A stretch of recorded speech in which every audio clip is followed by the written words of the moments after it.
नमस्कार प्रिय विद्यार्थियों। आज की वीडियो के माध्यम से हम लोग चर्चा करेंगे political science BA fourth semester के अति लघुत्तरीय, लघुत्तरीय और दीर्घोत्तरीय टाइप के बहुत ही महत्वपूर्ण प्रश्नों के बारे में, जो कि आपकी परीक्षा में पूछे जाएंगे। बेसिकली इसमें दीर्घोत्तरीय टाइप के क्वेश्चंस को मैंने नहीं रखा है, लेकिन फिर भी मैं समझा ऐसे दूंगा कि चाहे दीर्घोत्तरीय पूछा जाए, चाहे लघुत्तरीय और चाहे अति लघुत्तरीय, आप तीनों टाइप के क्वेश्चंस को लिखने के योग्य हो सकेंगे इस वीडियो के अंत तक देखने के बाद में। आपको बता दूं, इस वीडियो में जो क्वेश्चंस हमने रखे हैं ये इकाई संख्या 1 से लेकर के और इकाई संख्या 8 तक के समस्त इकाइयों को शामिल करने का प्रयास रहा है।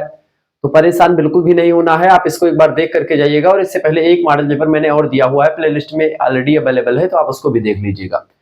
चलिए प्रारंभ करते हैं बिना समय गंवाए हुए। आपको बता दूं कि यह लेक्चर वीर बहादुर सिंह पूर्वांचल विश्वविद्यालय, महात्मा गांधी काशी विद्यापीठ, डॉक्टर राम मनोहर लोहिया अवध विश्वविद्यालय, प्रोफेसर रज्जू भैया स्टेट यूनिवर्सिटी प्रयागराज, इसके अलावा चौधरी चरण सिंह मेरठ विश्वविद्यालय, इसके अलावा जननायक चंद्रशेखर बलिया विश्वविद्यालय, महाराजा सुहेल देव आजमगढ़ यूनिवर्सिटी, इन सभी में चूंकि लिखित परीक्षा होती है, लिखने वाली यानी कॉपी मिलती है, उसमें आपको लिखना पड़ता है, तो इस सभी के लिए महत्वपूर्ण है। बाकी ऑब्जेक्टिव वाले बच्चों के लिए भी यह लेक्चर बहुत महत्वपूर्ण होगा, यानी कि डीडीयू यूनिवर्सिटी हो गई, मासा कुम्भरी, Raja Mahendra Pratap Singh state university, MJPRU Bareilly, ठीक है, रोहेलखंड जिसको कहते हैं, इसके अलावा लखनऊ विश्वविद्यालय हो गया, उससे मतलब ये सब यूनिवर्सिटी से बहुत सारे कॉलेज एफिलिएटेड होते हैं, तो उन सभी के लिए।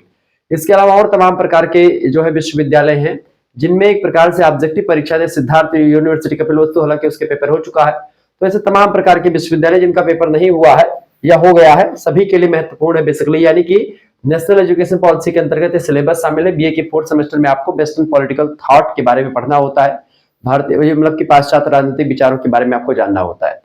आइए जानने का प्रयास करते हैं बिना समय गंवाए हुए, ठीक है। एक्चुअली में आज का वीडियो बहुत ही खास होने वाला है आपके लिए, क्योंकि कल परीक्षा लगी हुई है आपकी, तो उसके लिए बहुत ही महत्वपूर्ण होगा ये। चले, पहला क्वेश्चन आपके स्क्रीन पर आ चुका भैया। पहला प्रश्न है, राजनीतिक चिंतन यानी दर्शन किसे कहते हैं, बताइए। राजनीतिक चिंतन या दर्शन किसे कहा जाता है, फटाफट से आप बताने का प्रयास करेंगे। राजनीतिक चिंतन या दर्शन किसे कहते हैं, फटाफट से आप लोग बताइए, बताने का प्रयास करेंगे। तो लिखना कैसे है वो भी आपको स्क्रीन पर दिख रहा होगा और मैं आपको समझाते हुए आगे बढ़ूंगा, ठीक है। देखिए, राजनीतिक चिंतन या दर्शन की बात करते हुए गिलक्राइस्ट नाम के एक विद्वान है, वो कहते हैं कि एक अर्थ में राजदर्शन का जन्म राजशास्त्र से हुआ है। राजदर्शन माने क्या होता है, राज यानी कि देश का, किसी भी देश की जो विचारधारा होती है उसको राजदर्शन कहा जाता है। तो इसका जन्म किससे हुआ है, राजदर्शन का जन्म राजशास्त्र से हुआ है, ठीक है। राजशास्त्र से पहले किसका जन्म हुआ है, राजदर्शन का, ठीक है, क्योंकि राजदर्शन की मौलिक मान्यताओं पर ही राजशास्त्र जो होता है आधारित होता है। यानी राजदर्शन एक नींव है और इस पर बना मकान राजशास्त्र कहलाता है, ठीक है। राजशास्त्र मतलब नियमों की व्यवस्था, या मान सकते हैं कि एक शास्त्र या विज्ञान जिसमें जो है राज कैसे चलाना है उसके बारे में मेंशन किया जाता है। तो राजनीति बेसिकली या राजनीतिक चिंतन या दर्शन यही होता है, जो राज का दर्शन वही राजनीतिक दर्शन होता है, ठीक है। दर्शन माने जैसे किसी भी चीज को देखना, अब दर्शन क्या होता है, जैसे मान लेते हैं कि ये मान लेते हैं डब्बा है, अब इसके अंदर मान लेते हैं ये ब्लूटूथ है, अब ये एक प्रकार से मतलब कुछ भी है, तो ये एक प्रकार से आपने देखा, जब इसको आपने देखा तो इसके देखने के बाद में हुआ कि भाई ये क्या है, ये ब्लूटूथ है, बस ऐसे आपने देख करके रख दिया, ठीक है, ये हो गया, ठीक है, ईयरबड से जो भी कुछ है, तो आपने इसको देखा, इसका नाम पता चल गया, इससे बाकी कोई मतलब नहीं है, तो आपने बस इसको केवल देखा, तो यह दर्शन नहीं होगा। वैसे दर्शन का अर्थ होता है देखना। आप हनुमानगढ़ी पर दर्शन करने जाते तो वो भी एक देखना हो गया, वो भी दर्शन हो गया। राम जन्मभूमि पर राम जी का दर्शन करने जाते वो भी एक दर्शन हो गया, लेकिन वह केवल दर्शन होता है। वास्तव में जो दर्शन का तात्पर्य होता है वह यह होता है, जैसे इस वस्तु को आम व्यक्ति देखेगा तो उस दृष्टिकोण से नहीं देखेगा, लेकिन इसको एक दार्शनिक व्यक्ति अगर देखेगा तो देखेगा कि भाई ये है क्या, सबसे पहले प्रश्न उठेगा, फिर उसके बाद में ये क्यों है, इसका उपयोग क्या है, ये कैसे बना है, ठीक है, किन किन मटेरियल से मिलकर के बना है, यानी इसके बारे में इसकी तह तक वो चला जाएगा और इसकी पूरी डिटेल में जानकारी ले लेगा, यानी दर्शन वह होता है, ठीक है। फिलोसॉफी आप समझते होंगे, फिलोसॉफी का मतलब क्या होता है, ज्ञान के प्रति अनुराग, ठीक है, यानी ज्ञान से प्रेम कर लेना, ठीक है, ज्ञान से प्रेम कर लेना ही एक प्रकार से फिलोस और सोफिया दो शब्दों से मिलकर के बना फिलोसॉफी, ठीक है। फिलोस का मतलब होता है एक प्रकार से मान लेते हैं ज्ञान, सोफिया माने प्रेम, तो ऐसे मान लीजिए कि ज्ञान के प्रति प्रेम या ज्ञान से अनुराग ही एक प्रकार से ये होता है, ठीक है। चले, तो ये हो गया आपका, तो इसका इस परिभाषा ये हो गई। दूसरा प्रश्न आ चुका है, राजनीतिक चिंतन की 4 मुख्य समस्या लिखे। चिंतन, विचारधारा, दर्शन का सबका मतलब एक ही होता है राजनीति शास्त्र में, चिंतन बोलो, चाहे उसी को थॉट बोलो, चाहे उसी को दर्शन बोलो या विचारधारा बोलो, बात एक ही होती है, ये बात आप ध्यान रखेंगे। सबसे पहली समस्या जो है इसकी राजनीतिक चिंतन की, वो है राज्य की उत्पत्ति की समस्या। देखिए भाई, राजनीतिक चिंतन तभी आएगा जब राज्य आएगा। अब राज्य कहां से आया है, राज्य की उत्पत्ति कैसे हुई है, इस बात को लेकर के ही विद्वानों में मतभेद रहा है। शुरुआती दौर में दैवीय उत्पत्ति का सिद्धांत दिया गया कि भाई राजा मतलब राज्य की उत्पत्ति जो है वे देवताओं के द्वारा करी गई है। राजा देवताओं का एक अंश होता है। राजा एक प्रकार से देवताओं का प्रतिनिधित्व करता है पृथ्वी पर आकर के और शासन करता है। ईश्वर में मतलब ईश्वर का अंश होता है राजा में, इसीलिए राजा के जो आदेश होते हैं या कानून होते हैं सर्वोपरि होते हैं, उनको मानना अनिवार्य होता है, ऐसा माना जाता था। कुछ विद्वान आए जिन्होंने सामाजिक समझौते का सिद्धांत दिया, फिर बाद में आकर के बहुत सारे विद्वानों ने अपने अपने हिसाब से तमाम प्रकार के सिद्धांत दिए राज्य की उत्पत्ति को लेकर के। बहरहाल सामाजिक समझौते का जो सिद्धांत है उसके बारे में भी आपको पढ़ना है, जिसमें थॉमस हॉब्स, जॉन लॉक और जीन जैक्स रूसो जैसे विद्वान शामिल हैं। जॉन लॉक, थॉमस हॉब्स और रूसो, इनके बारे में हम चर्चा करेंगे क्योंकि ये आपके परीक्षा में प्रश्न पूछा जाता है कि उन्होंने किस तरीके से चीजें बताई है, तो मैं विस्तार से आपको चीजों को समझाने का प्रयास करूंगा। ठीक है, चलिए दूसरी बात, राज्य के लक्ष्य की समस्या, यानी राज्य का क्या लक्ष्य होगा, यानी राज्य बन भी गया तो राज्य का उद्देश्य क्या होगा, क्या एम होगा, ये भी एक समस्या उत्पन्न होती है। तीसरी समस्या है राज्य के आकार की समस्या, यानी उसका कितना आकार हो, भूभाग उसका कितना हो। राज्य के कितने तत्व होते हैं, किसी भी देश के 4 तत्व होते हैं प्रमुख रूप से। पहला होता है उसका क्या, पहला होता है एक भूभाग होना चाहिए, ठीक है, एक निश्चित भूभाग का होना बहुत जरूरी होता है। इसके अलावा भूभाग के साथ ही साथ एक निश्चित भूभाग के साथ क्या होता है, और दूसरी बात उसमें निवास करने वाली जनसंख्या का होना बहुत जरूरी होता है, ठीक है, जनसंख्या का, ठीक है, जनसंख्या होनी बहुत जरूरी होती है। इसके अलावा तीसरी बात होती है कि उसका एक क्या होता है, उसमें एक जो है जनसंख्या पर कंट्रोल करने के लिए एक सरकार होती है, और चौथी बात उस सरकार जो है संप्रभु होती है, ठीक है, संप्रभु होती है, ठीक है। संप्रभुता माने होता है सॉवरेनिटी, यानी किसी भी देश का उस पर कोई नियंत्रण नहीं रहता है, वह देश आंतरिक और बाहरी मामलों में खुद ही निर्णय लेने के लिए स्वतंत्र होता है। ऐसे देश को, ऐसे राष्ट्र को संप्रभु राष्ट्र कहते हैं।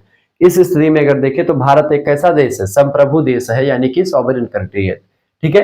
तो ये 4 तत्व होते हैं जिनमें सबसे महत्वपूर्ण तत्व जो है राज्य का कौन सा है, वो होता है संप्रभुता, सॉवरेनिटी, ठीक है। तो राज्य का आकार क्या होगा, यानी उसका भूभाग कितना होगा, ये भी एक डिसाइड करने में भी एक समस्या होती है, राजनीतिक चिंतन की एक समस्या है। चौथी बात है कानून के स्वरूप, यानी कानून का स्वरूप कैसा होगा, लोकतांत्रिक होगा, राजतंत्री होगा, यानी कि उसमें मतलब की डेमोक्रेसी होगी या फिर उसमें और भी कोई चीजें होगी, ये सब में भी एक समस्या, ठीक है। तो इस तरीके से आप लोगों ने इन चीजों को देखा। आगे देखते हैं, अगला क्वेश्चन आपके स्क्रीन पर आ चुका, फटाफट से आप देखने का प्रयास करेंगे। तीसरा क्वेश्चन आ चुका बेटा, राजनीतिक चिंतन के मूलभूत आधार क्या है बताइए। देखिए राजनीतिक चिंतन का मूलभूत आधार, पहला आधार है दार्शनिकों के राजनीतिक दल, यानी पॉलिटिकल पार्टी जो होती है वो एक आधार बनता है राजनीतिक चिंतन में। पॉलिटिकल पार्टीज का, हर एक पॉलिटिकल पार्टी जो होती है किसी न किसी सिद्धांत पर काम करती है, उनका कोई ना कोई अपना विचारधारा होती है। जैसे कि समाजवादी जो पार्टी बनी उत्तर प्रदेश में, वो समाजवादी विचारधारा, समाजवाद को आगे बढ़ाने के लिए बनी।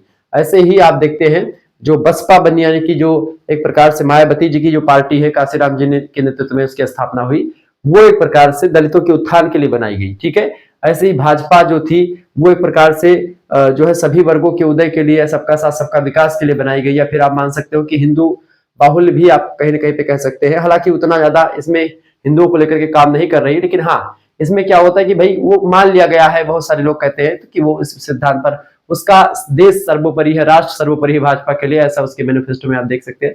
तो कहीं ना कहीं पे आप देखते हैं अलग अलग पार्टी का जो उद्देश्य होता है बनने का, उसके पीछे एक निश्चित विचारधारा काम करती है, और हर एक पार्टी अपनी एक आध दो विचारधाराओं को आधार मान करके उनका अपना गठन करवाती है और उसके बाद में आगे बढ़ती है। क्लियर, तो सेम वही चीज है यहाँ पर। दूसरी बात है भूतकाल की मानवीय संस्थाओं के अध्ययन, ठीक है।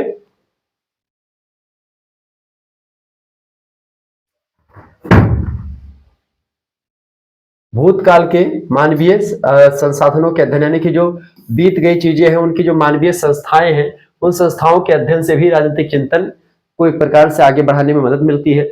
इसके अलावा शिलालेखों के माध्यम से भी हमको तमाम जानकारी मिलती है, जिसके माध्यम से राजनीतिक चिंतन आगे बढ़ता है। इसके अलावा तमाम संधियां, समझौते और सरकारी पत्र के माध्यम से, इसके अलावा सरकारी अधिकारियों के लेख वगैरह जो होते हैं, ये भी राजनीतिक चिंतन के आधार में शामिल होते हैं। चौथा क्वेश्चन आ चुका, यूनान के राजनीतिक चिंतन के आधारभूत सिद्धांत क्या थे। तो यूनान के राजनीतिक दर्शन, देखिए यूनान में एक प्रकार से पॉलिटिकल साइंस जो पॉलिटिकल साइंस जो शब्द है किससे बना हुआ है, पोलिस शब्द से बना हुआ है, ठीक है। पोलिस शब्द, पोलिस का मतलब क्या होता है, नगर राज्य, ठीक है। पोलिस शब्द का मतलब क्या होता है बेटा, नगर राज्य, ठीक है। पोलिस शब्द का क्या मतलब होता है, नगर राज्य से मतलब होता है पोलिस का, ठीक है। अब ये पोलिस शब्द जो है ये एक प्रकार से इसका मतलब क्या है, इसका मतलब होता है नगर राज्य से, ठीक है।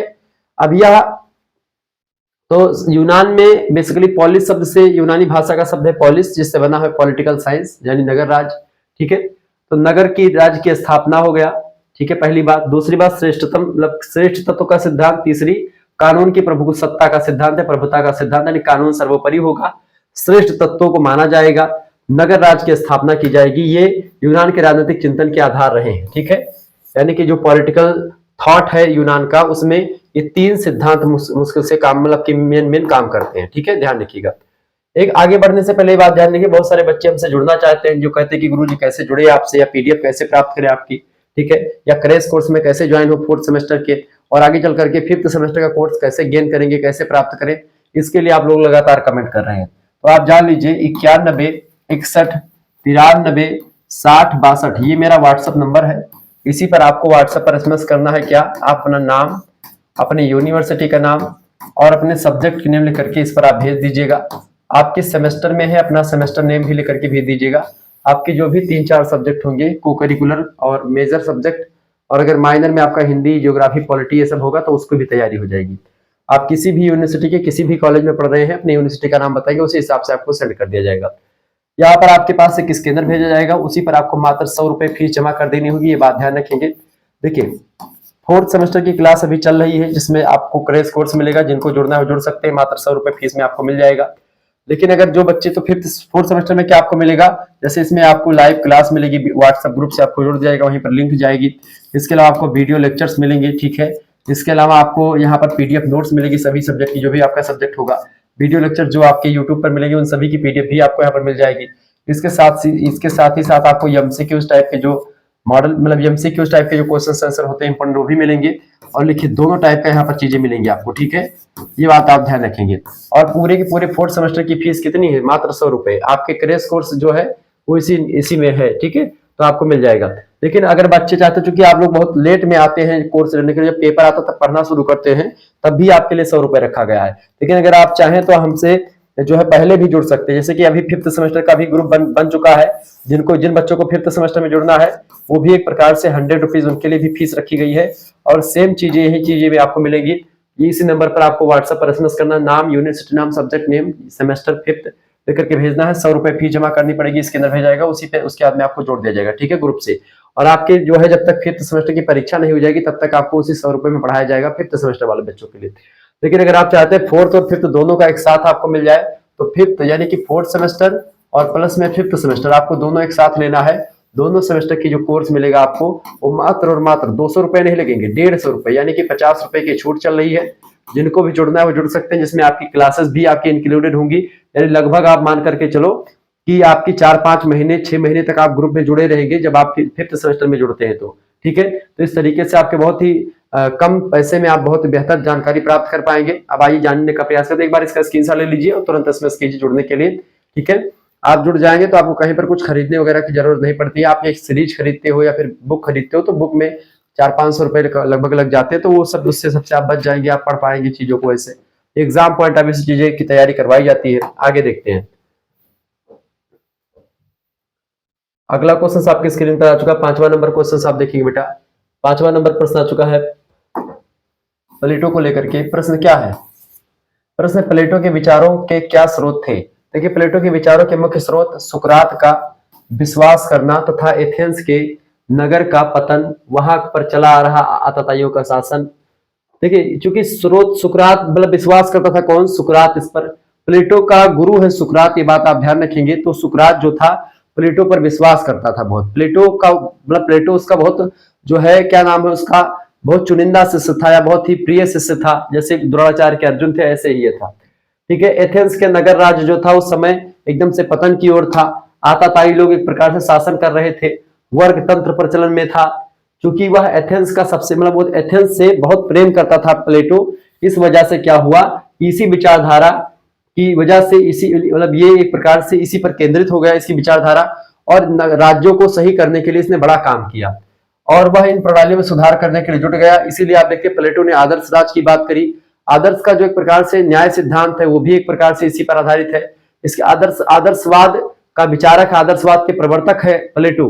और प्लेटो की 3 पुस्तकें हैं, द स्टेटसमैन, द लॉज और द रिपब्लिक। ये बात आप ध्यान रखेंगे। क्लियर। छठा क्वेश्चन आ चुका, प्लेटो के रिपब्लिक का क्या मुख्य सार है। देखिए रिपब्लिक के अलावा इसकी 2 पुस्तकें और है प्लेटो की। कौन कौन सी? एक तो रिपब्लिक हो ही गई, दूसरी इसकी पुस्तक है द लॉज। तो प्रश्न आपसे ऑब्जेक्टिव होता है द लॉज पुस्तक के लेखक कौन है, तो भी प्लेटो है। ठीक है, आपसे यहाँ पर पूछेगा कि द स्टेटसमैन, तो ये भी पुस्तक किसकी है, द रिपब्लिक। The Republic. यहीं पर एक चीज और ध्यान रखेंगे, कभी कभी बच्चे परेशान हो जाते हैं और मेरे पास कमेंट करते हैं, गुरुजी आपने गलत बता दिया है, दी रिपब्लिक पुस्तक किसने लिखी, प्लेटो ने, और मैंने एक वीडियो में सिसरो बता दिया था।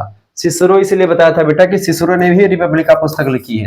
सिसरो ने लिखी है, ध्यान से सुनिएगा, अभी क्लियर हो जाएगा आपका डाउट। सिसरो की पुस्तक का नाम है डी रिपब्लिका। क्या नाम है? डी, और रिपब्लिक नहीं, रिपब्लिका है। ठीक है, तो सिसरो की पुस्तक का क्या नाम है, डी रिपब्लिका। ये सिसरो की पुस्तक है। सिसरो भी एक पाश्चात्य विचारक है। ठीक है, पॉलिटिकल थिंकर है सिसरो। ठीक है, तो इसकी पुस्तक का नाम है डी रिपब्लिका। ठीक है, जबकि प्लेटो की पुस्तक का क्या नाम है, द रिपब्लिक। ध्यान रखेंगे, द रिपब्लिक पूछा जाएगा तो प्लेटो की पुस्तक है। प्लेटो की सबसे महान पुस्तक है, सबसे प्रसिद्ध पुस्तक है द रिपब्लिक। उसी में उसके सारे सिद्धांत आपको मिल जाएंगे। ठीक है, डी रिपब्लिक ऐसे ही फेमस पुस्तक है किसकी, सिसरो की। ठीक है, ध्यान रखेंगे। क्लियर, आगे बढ़ते हैं।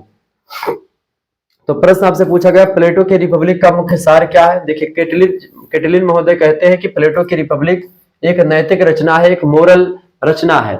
यद्यपि वह सुकरात की द्वंद्व प्रणाली पर आधारित है रचना, तथापि वह निष्कर्षों में मूक है, यानी निष्कर्ष देने में उतनी सफल नहीं हुई है। इसमें मनोवैज्ञानिक विश्लेषण है तथा एक शिक्षा विषय कार्यक्रम है, एक राजनीतिक संविधान के बारे में इसमें बताया गया है। सातवीं बात है, प्लेटो का रिपब्लिक पुस्तक जो है कितने और कौन कौन से खंडों में बांटी जा सकती है, विभाजित है। प्लेटो की रिपब्लिक को 5 खंडों में विभाजित किया जाता है।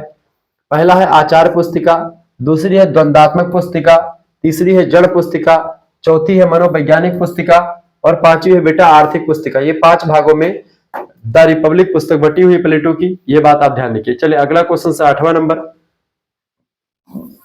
क्वेश्चन आ चुका है, प्लेटो का आदर्श राज्य क्या है। देखिए प्लेटो का आदर्श राज्य नैतिक तथा आध्यात्मिक राज्य था, जिसमें प्रत्येक को अपना निजी काम ही करना चाहिए, यानी जो काम जिस व्यक्ति के लिए डिसाइड है वह काम वही व्यक्ति करेगा।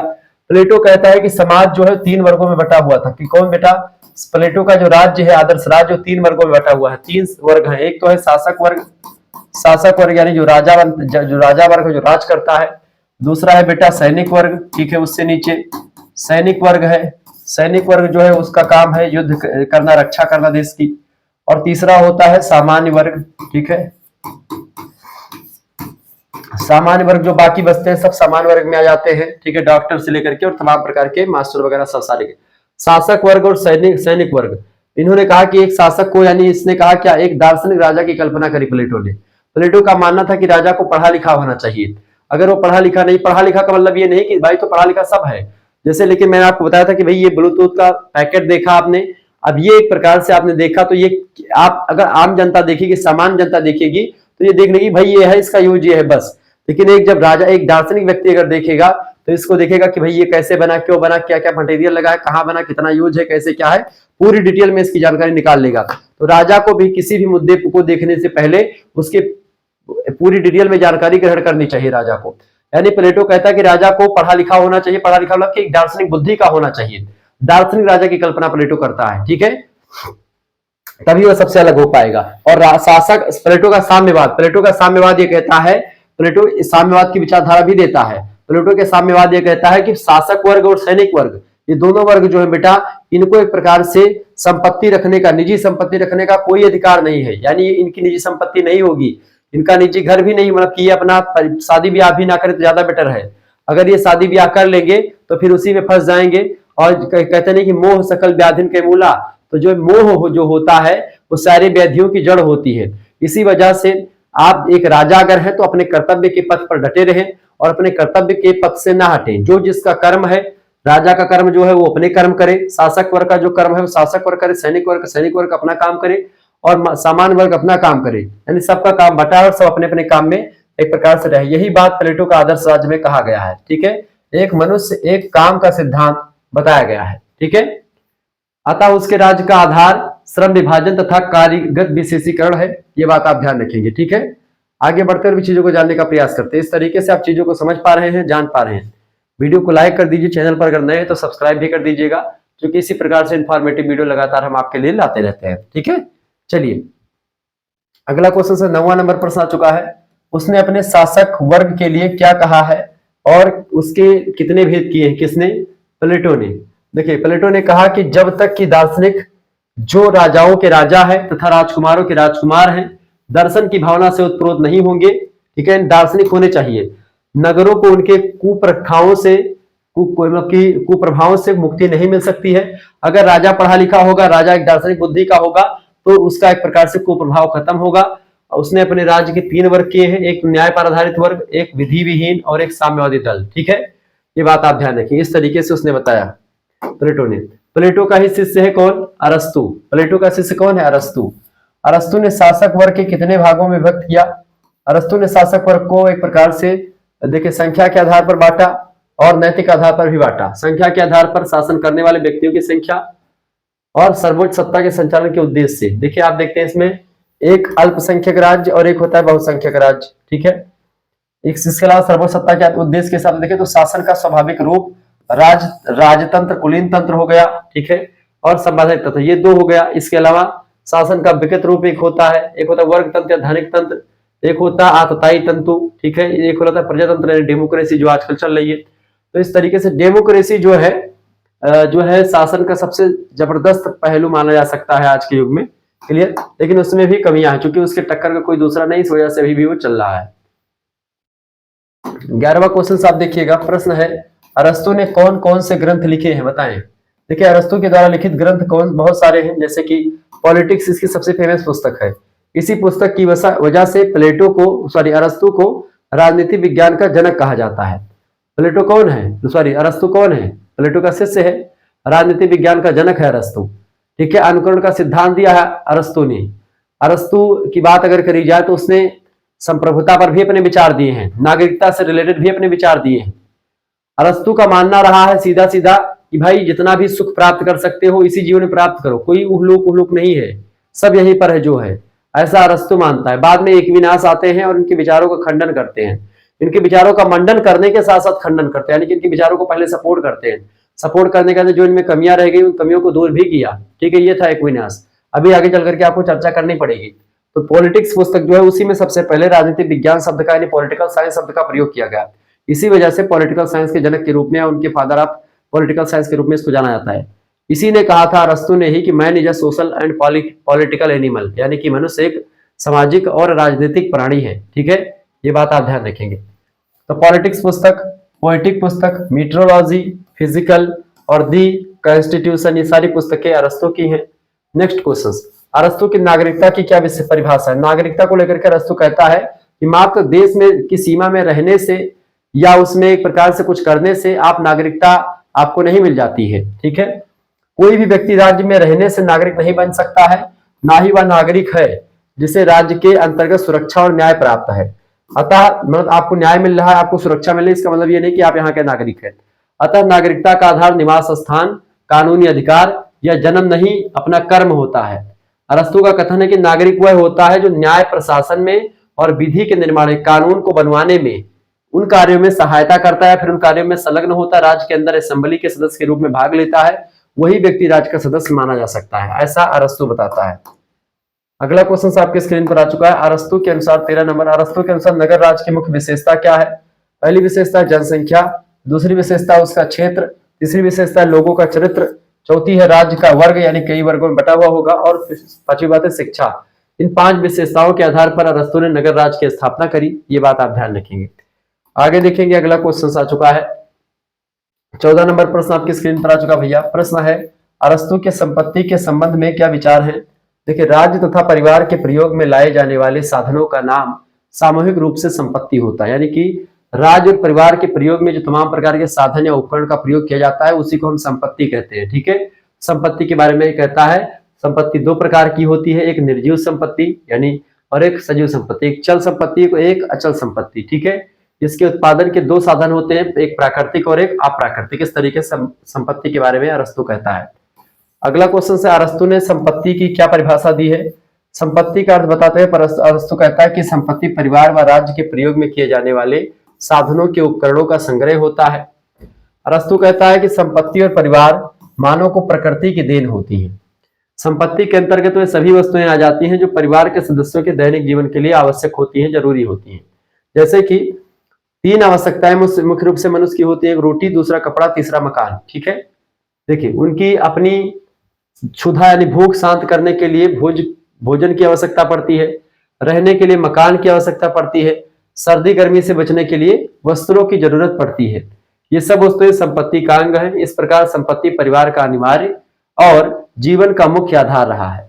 अरस्तु का मानना है कि संपत्ति परिवार का अंग है और संपत्ति प्राप्त करने की कला गृह प्रबंध का भाग होता है।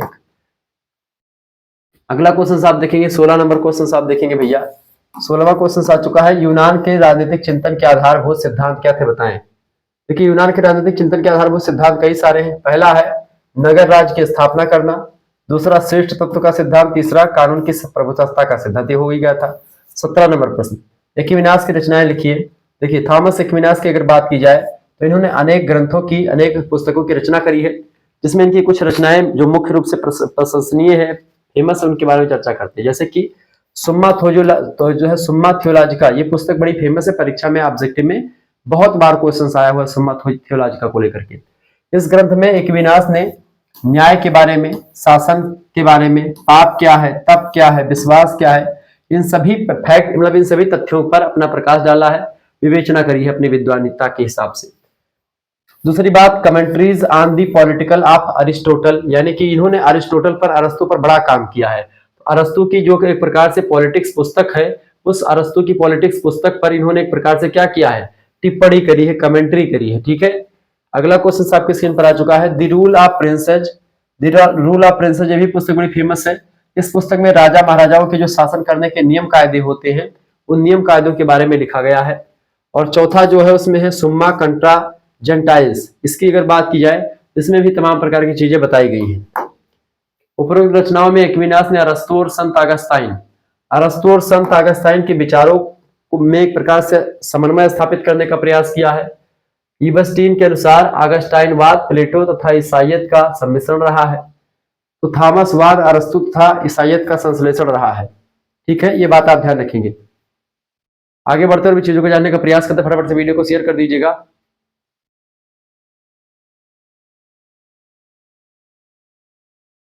चलिए आगे बढ़ते हुए चीजों को जानने का प्रयास करते, फटाफट से वीडियो को शेयर कर दीजिएगा और लाइक भी कर दीजिएगा। चले, तो राजनीति शास्त्र को एक्विनास की क्या देन है, राजनीति शास्त्र को एक्विनास ने क्या दिया है, यह प्रश्न पूछा गया। अगला चले, देखिए थॉमस एक्विनास का जन्म जो हुआ था ऐसे समय में हुआ जब यूरोप में पोप की सर्वोच्च सत्ता जो थी एकदम से मान्य हो चली थी। इस समय तक यूरोप के लोगों को अरस्तु के तर्कशास्त्र और यूनानी दार्शनिक ग्रंथों का ज्ञान बहुत कम था। इस युग में एक वाद प्रचलित था जो इसको कहते हैं स्कॉलास्टिसिज्म। ठीक है, इस वाद के समर्थक प्राचीन दर्शन और धार्मिक विचारों में समन्वय प्रस्तुत कर रहे थे, यानी कि जो प्राचीन दर्शन है और जो आध्यात्मिक विचार है, धार्मिक विचार है, उनको मिला जुला करके सामने प्रस्तुत कर रहे थे। एक्विनास का भी यही लक्ष्य था, यही करना था, प्राचीन दर्शन और धार्मिक विचारों का समन्वय करना। अपने इस लक्ष्य की पूर्ति के लिए उन्होंने अरस्तु के विचारों को और अगस्टाइन के विचारों को समन्वित करने का प्रयास किया और उनको इकट्ठा करके एक अच्छा पेस्ट बना करके, दोनों का मिश्रण करके जनता के समक्ष लाने का प्रयास किया। उनके समन्वयवादी प्रयत्न ने राजनीतिक शास्त्र को एक नया मोड़ दिया। इस तरीके से एक नई विचारधारा के रूप में उन्होंने, एक्विनास ने क्या किया, अगस्टाइन, संत अगस्टाइन, ये एक पादरी थे, संत की ये भी एक विद्वान थे। ठीक है, और अरस्तु, दोनों के विचारों को इकट्ठा करके सामने लाने का प्रयास करता कि जनता इससे कुछ सीख सके। 19 नंबर प्रश्न, एक्विनास के राज्य संबंधी विचार लिखिए। देखिए राज्य संबंधी विचार, मध्यकालीन युग में राज्य के जन्म के संबंध में यह धारणा थी कि राज्य का जन्म मनुष्य के अधापतन या पाप के कारण हुआ है। क्या होता है, मनुष्य के जो अधापतन होता है, राज्य का जो जन्म होता है मनुष्य के अधापतन या पाप की वजह से होता है। जब मनुष्य एक प्रकार से बहुत पाप करता है उसकी वजह से एक प्रकार से राज्य का जन्म होता है, ऐसा कुछ लोग मानते थे। लेकिन और राज्य व्यक्ति के पापों को नियंत्रित किया जा सकता है राज्य के द्वारा व्यक्ति के पापों को, ऐसा। परंतु एक्विनास जो है इस धारणा को एकदम से खंडित कर देते हैं, इसको नहीं मानते हैं। इस धारणा के विपरीत राज्य के जन्म के संबंध में अरस्तु के विचारों को महत्व दिया और कहा कि मानव सामाजिक और राजनीतिक प्राणी है, इसलिए राज्य स्वाभाविक और नैतिक है। राज्य से बाहर रह करके व्यक्ति अपना पूरा विकास नहीं कर सकता है। राज्य के बाहर अगर कोई व्यक्ति रहता है, अरस्तु भी कहते हैं कि अगर राज्य के बाहर कोई रहता है या बिना समाज में कोई व्यक्ति नहीं रहता, समाज में, समाज से बाहर रहता है, या तो वह व्यक्ति देवता होगा या फिर वह व्यक्ति एक प्रकार से पशु होगा, ठीक है, तभी वह समाज से बाहर रह सकता है। अन्यथा समाज से बाहर रह पाना या समाज से बाहर रह के जीवित रह पाना दैट इज इम्पॉसिबल, संभव नहीं है। यह अरिस्टोटल का कथन है। उसी विचारों को फॉलो किया इन्होंने, अगस्टाइन ने, ठीक है, एक्विनास ने, और सामने लाया। अतः राज्य की आवश्यकता व्यक्ति के विकास के लिए है, न कि प्रकृति पाप पर, मतलब पाप प्रवृत्ति पर नियंत्रण करने के लिए, पाप प्रवृत्ति पर नियंत्रण करने के लिए नहीं, बल्कि व्यक्ति के विकास के लिए राज्य संस्था का निर्माण हुआ। इसके अतिरिक्त एक्विनास ने मध्यकालीन दार्शनिकों के राष्ट्रीय राज्य की धारणा को भी प्राथमिकता दी। उनका विश्वास था कि रीति रिवाज की एकता और समानता राज्य का आधार होते हैं और ये बड़े राज्यों की तुलना में छोटे राज्यों में अधिक पाई जाती है। राज्य में रहने वाली राजनीतिक सत्ता का अंतिम स्रोत जो है ईश्वर को मानना होता है। इस मत के समर्थन में वह बाइबल का उदाहरण प्रस्तुत करता है, प्रमाण प्रस्तुत करता है एक्विनास, और संसार में भगवान के अतिरिक्त कोई दूसरी शक्ति नहीं है ऐसा बताता है। वह नगर राज्य के स्थान पर कई नगर राज्यों को मिलाकर के एक प्रांत या एक देश का निर्माण करने की बात करता है, ठीक है, एक्विनास। अगला क्वेश्चन आ चुका है, 20वां नंबर क्वेश्चन आपके स्क्रीन पर आ चुका भैया। प्रश्न आ चुका है, एक्विनास और अरस्तु की तुलना में 3 बिंदु लिखिए। देखिए एक्विनास और अरस्तु दोनों बड़े अच्छे विद्वान हैं। एक्विनास ने अरस्तु के पद चिन्हों पर ही काम किया, लेकिन अरस्तु में जो त्रुटियां करी थी उनको सही करके प्रस्तुत करने का काम किया एक्विनास ने।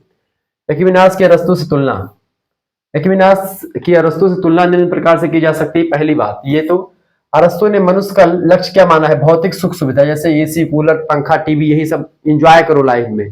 क्या करो लाइफ में, इंजॉय करो, इसी लाइफ में जो जीना है वो जी लो, ठीक है, जिंदगी दोबारा नहीं मिलेगी, ऐसा अरस्तु का मानना है, ठीक है। जबकि एक्विनास कहता है कि इहलोक के लिए तो जी ही रहे हो, पारलौकिक के लिए भी जी लो, ठीक है। परंतु एक्विनास ने इस तथ्य को स्वीकार करते हुए कहा कि भाई ठीक है, भौतिक सुख की प्राप्ति करना ठीक बात है, लेकिन इससे बड़ा लक्ष्य क्या है, पारलौकिक सुख। एक होता है इहलौकिक सुख, जैसे आप इस धरातल पर हैं, आप इस गर्मी के महीने में एसी चला करके सो रहे हैं तो मजा आ रहा होगा आपको। इसी गर्मी के महीने बढ़िया आइसक्रीम खा रहे हैं, ठीक है, चॉकलेट फ्लेवर, तो मजा आ रहा होगा। इसी गर्मी के महीने बढ़िया स्विमिंग पूल में स्नान कर रहे हैं तो आप आनंद प्राप्ति कर रहे हैं। ये सब भी एक प्रकार से एक सुख प्राप्ति है। तो यही सब सुख क्या है, भौतिक सुख है। बढ़िया बढ़िया चीज आप खा रहे हैं, अपनी जो है आपके शरीर का हष्ट पुष्ट है, सेवा करें, सुबह सुबह बढ़िया फल काट रहे हैं, ये सब क्या है, ये सब सुख है। कैसा सुख, भौतिक सुख, यानी कि इहलोक का सुख है। लेकिन एक होता है पारलौकिक सुख, जब कोई आत्मा ऊपर मरती है, आप शरीर उसके बाद में ऊपर जाती है, तब अगर यहाँ पर आपने अच्छे कर्म किए हैं तो आप वहां पर एक प्रकार से सुख भोगते हैं, और वह सुख भौतिक सुख से ज्यादा इंपॉर्टेंट होता है, ऐसा एक्विनास मानता है। अरस्तु कहता है कि भाई वैसा सुख नहीं होता, पारलौकिक चीजें जैसे कोई नहीं होती, ठीक है, इस तरीके से। इसलिए उसे चर्च को राज्य से अधिक महत्वपूर्ण दिया है, राज्य यानी एक राज्य से ज्यादा महत्वपूर्ण क्या है, चर्च है, ऐसा किसने कहा, एक्विनास मानता है। दूसरी बात, अरस्तु का विचार था कि समाज और राज्य को मानव का उत्तम जीवन व्यतीत करने के लिए अनिवार्य परिस्थितियां उत्पन्न करनी चाहिए। यानी समाज और राज्य को क्या करनी चाहिए, एक ऐसी सिचुएशन बनाए जिससे मनुष्य का जीवन और अच्छा से अच्छा होता जाए और मनुष्य और सुख प्राप्त करता जाए, ठीक है। एक्विनास भी अरस्तु के इस विचार को से सहमत था कि भाई राज्य में जो लोग रहे वो सुखी रहे, ठीक है, उपयोगी रहे और उत्तम जीवन व्यतीत कर सके। परंतु उसने मोक्ष प्राप्ति के लिए भी चर्च के पोप को अधिक महत्व दिया कि मोक्ष प्राप्ति करना भी जरूरी है। तीसरी बात, अरस्तु बुद्धिवादी है और ज्ञान का साधन विवेक को स्वीकार करता है कि ज्ञान का साधन क्या है, विवेक के द्वारा ज्ञान प्राप्त किया जाता है।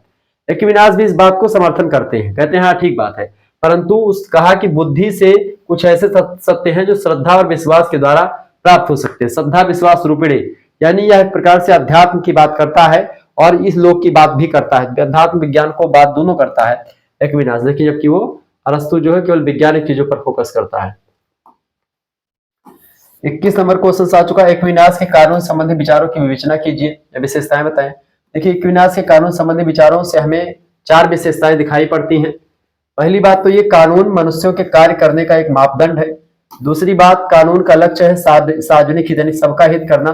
कानून क्या चाहता है कि सभी का हित हो, जनता सुखी रहे। तीसरी बात, इनकी उत्पत्ति या इसकी उत्पत्ति समूह के विवेक या राजा के विवेक के द्वारा हुई है। किसकी? कानून की। कानून के कैसे बनता है? राजा की बुद्धि और विवेक के द्वारा।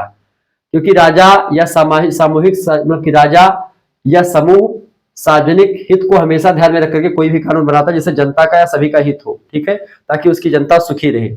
इसके अलावा अगला है, चौथी जो एक प्रकार से कानून संबंधी विचार है वो है कानून जिन पर कार्यान्वित होगा उनको कानून से पूरी तरह परिचित कराना चाहिए। यानी कि कानून जिन पर लागू किया जा रहा है उनको कानून के बारे में बताया जाएगा कि भाई हाँ ये कानून है और इस कानून को मानना होगा, अगर इस कानून का आप उल्लंघन करेंगे तो इसके लिए फलाने दंड या फला दंड आपको दिया जाएगा, ठीक है।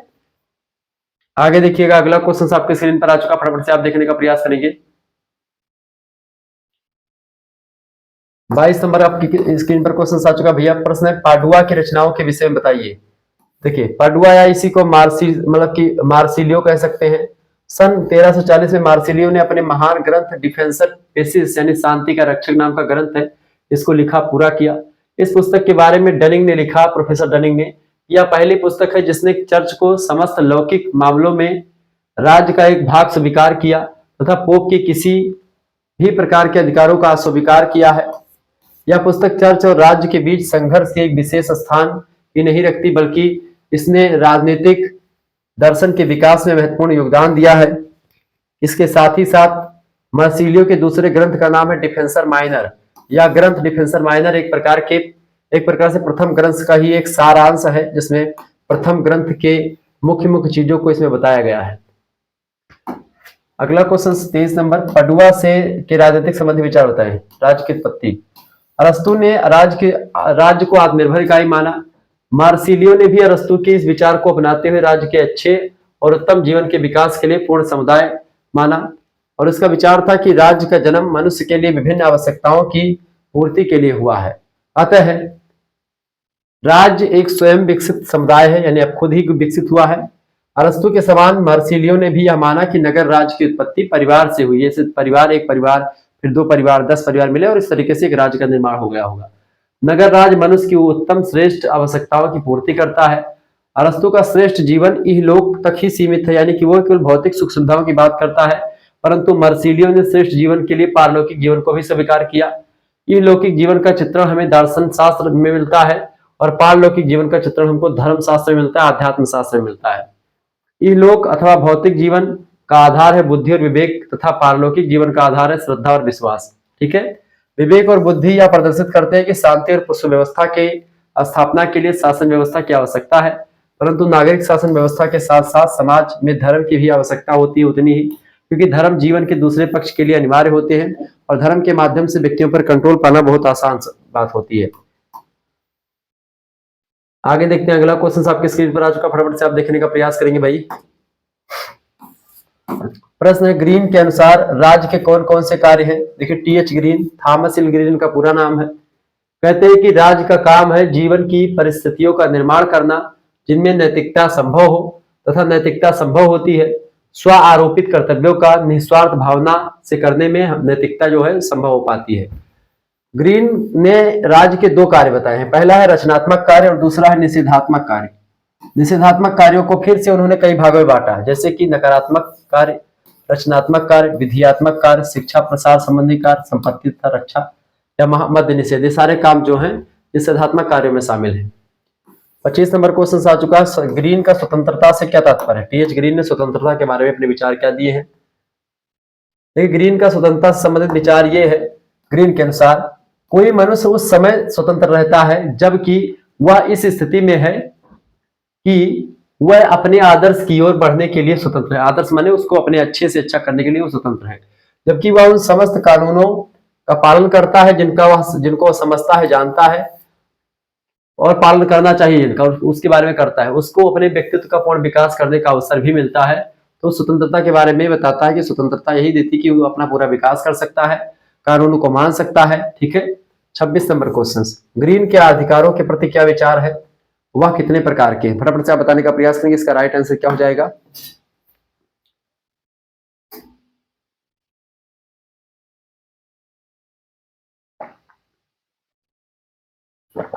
आगे देखेंगे, बताएं। ग्रीन के अनुसार देखिए, अधिकार जो होता है बौद्धिक और नैतिक विकास के लिए काम करता है। किसने कहा? ग्रीन ने कहा। अधिकार के प्रति क्या कहा? कि अधिकार बौद्धिक और नैतिक विकास के लिए क्या करता है? काम करता है। और करने की वह मांग है जो सार्वभौम है, हमेशा यूनिवर्सल है, नैतिकता के अनुरूप हो। ऐसा काम जो नैतिकता के अनुरूप हो, समाज के द्वारा स्वीकृत हो।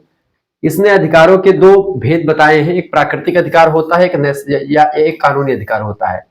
प्राकृतिक अधिकार की अगर बात की तो ग्रीन क्या कहता है प्राकृतिक अधिकारों के बारे में? देखिए, प्राकृतिक अधिकार है, प्राकृतिक कानून मतलब होता है जो आपको प्रकृति के द्वारा मिले हैं, जिससे आप मतलब आपने जन्म लिया, इस वजह से आपको मिल गए। प्राकृतिक कानून के अंतर्गत वह कानून आते हैं जिनका पालन एक व्यक्ति को नैतिक प्राणी होने के नाते करना चाहिए, चाहे वह कानून यथार्थ कानूनों के अनुकूल हो या प्रतिकूल हो। ठीक है, अगला क्वेश्चन 28 नंबर क्वेश्चन आ चुका है। टीएच ग्रीन का समान इच्छा से क्या तात्पर्य है? देखिए, वैसे तो समान इच्छा का सिद्धांत जीन जैक्स रूसो ने दिया है, लेकिन टीएच ग्रीन ने भी उस पर काफी काम किया है। ये बात आप ध्यान रखिएगा। ठीक है, आगे बढ़ते हैं, भी चीजों को जानने का प्रयास करते हैं। चलिए, राज्य का वास्तविक जीवन अपने नागरिकों के जीवन से जिसके द्वारा वह बना है अधिक वास्तविकता नहीं रखता, उसका कोई पृथक अस्तित्व भी नहीं है। यदि वह राज्य समाज या मानवता के विषय में समानता को छोड़कर के किसी उन्नति, विकास या समृद्धि की बात करता है तो वह अर्थहीन है। ठीक है, आगे देखते हैं। अगला क्वेश्चन आ चुका 29 नंबर। दंड के प्रति ग्रीन के क्या विचार है? दंड को लेकर के ग्रीन ने क्या कहा? ग्रीन कहते हैं कि राज्य की दृष्टि से पुण्य और पाप पर नहीं, परंतु अधिकारों और अपराधों पर एक प्रकार से ये दंड का प्रावधान होता है। जिस अपराध के लिए वह दंड देता है वह उसमें निहित गलतियों को देखता है, किंतु बदला लेने के लिए नहीं। ठीक है, आपने जो गलतियां करी उस गलती को सुधार हो, इसके लिए दंड का प्रावधान रखा गया, ताकि अगर आपने ऐसी गलती करी है, आपने किया है, तो आपको इसके लिए दंड दिया जा रहा है, ताकि आने वाली पीढ़ी या जो लोग हैं, जो और लोग देख रहे हैं, वो वैसा गलत काम ना कर सके, ऐसे उल्लंघन ना कर सके कानूनों का। ठीक है, बल्कि भविष्य में अधिकारों की रक्षा करने के लिए गलती करने के साथ आवश्यक भय को संबंध करने के लिए ऐसा किया था, ताकि दोबारा कोई व्यक्ति फिर ऐसा काम ना कर सके। अगला नाम आ गया कार्ल मार्क्स का। कार्ल मार्क्स कौन है भैया? कार्ल मार्क्स जो है इसका ये एक प्रकार से वैज्ञानिक समाजवाद का जनक है। ठीक है, कार्ल मार्क्स अतिरिक्त मूल्य का सिद्धांत देता है। कार्ल मार्क्स की एक पुस्तक है दास कैपिटल, जो कि सबसे फेमस पुस्तक है। कम्युनिस्ट मैनिफेस्टो का लेखन किया 1848 में, एक लेख है। इसने और इसका एक दोस्त था, उस दोनों ने मिलकर के लिखा था। तो कहीं ना कहीं पे आप देखेंगे ये बड़ा फेमस व्यक्ति रहा है, पूंजीवाद का प्रबल विरोधी रहा है, पूंजीवाद की जड़ों को एकदम से खोखला कर दिया था इसने, कार्ल मार्क्स ने। ये वही व्यक्ति है जो कहता है कि अब तक का इतिहास वर्ग संघर्षों का इतिहास रहा है। ये वही व्यक्ति है कार्ल मार्क्स जो ये कहता है कि धर्म जनता के लिए अफीम है। ये वही कार्ल मार्क्स है जो वैज्ञानिक समाजवाद का जनक है, साम्यवाद का प्रचारक है। ठीक है, ये बात आप ध्यान रखेंगे। कार्ल मार्क्स की रचनाओं के नाम लिखें। देखिए, कार्ल मार्क्स की कई रचनाएं हैं। समाजवादी साहित्य पर कार्ल मार्क्स ने बहुत कुछ लिखा है। पहली बार उसकी रचना है द पॉवर्टी ऑफ फिलोसॉफी, बड़ी फेमस पुस्तक है, 1847 में प्रकाशित है, पहली पुस्तक है इसकी। इसकी दूसरी पुस्तक है द कम्युनिस्ट मैनिफेस्टो, पुस्तक नहीं है, ये एक लेख है, 1848 में प्रकाशन हुआ है, इंपॉर्टेंट है बहुत ज्यादा। इसको हिंदी में कहते हैं आपका घोषणा पत्र। ठीक है, अधिकारों का घोषणा पत्र।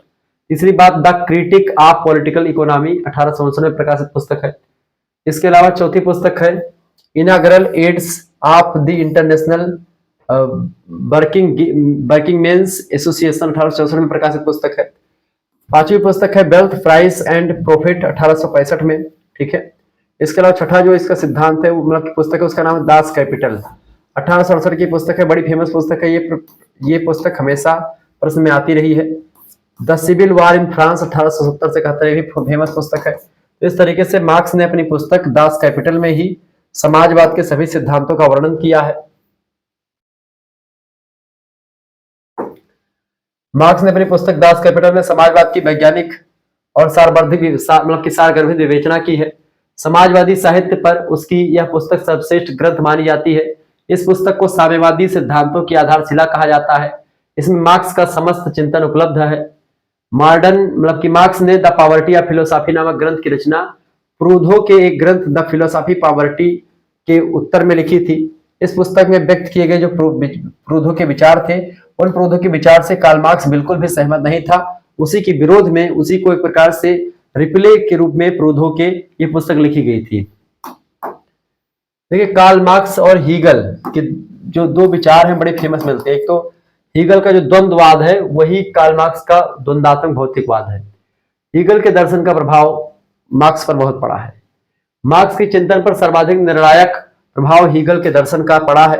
हीगल के दर्शन के प्रभाव में मार्क्स उसी समय आ गया था जब वह बर्लिन विश्वविद्यालय का विद्यार्थी था।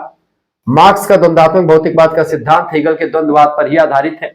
यद्यपि मार्क्स ने यह कहा है कि मैंने हीगल के द्वंद्ववाद को जो सिर के बल खड़ा हुआ था उसको पैरों के बल खड़ा कर दिया है, यानी कि उसको सीधा कर दिया है। उसमें जो बुराइयां थी, कमियां थी, उस कमियों को मैंने दूर कर दिया, ऐसा मानता है कार्ल मार्क्स। तथापि इस सत्यता से इनकार भी नहीं किया जा सकता। उसका नैतिक भौतिक मतलब उसका भौतिक द्वंद्ववाद हीगल के आदर्शवादी द्वंद्ववाद का ही एक उपसाध्य विषय रहा है। थीसिस, एंटीथीसिस और सिंथेसिस, इसके जिन प्रकरणों को हीगल ने स्वीकार किया था उसको कार्ल मार्क्स ने स्वीकार किया। कार्ल मार्क्स और हीगल के द्वंद्ववाद में यह अंतर है कि हीगल तो विश्व को निरपेक्ष विचार से निस्रोत समझता है और विचार को ही वास्तविकता मानता है। कौन? विचार को वास्तविकता मानता है कौन? हीगल।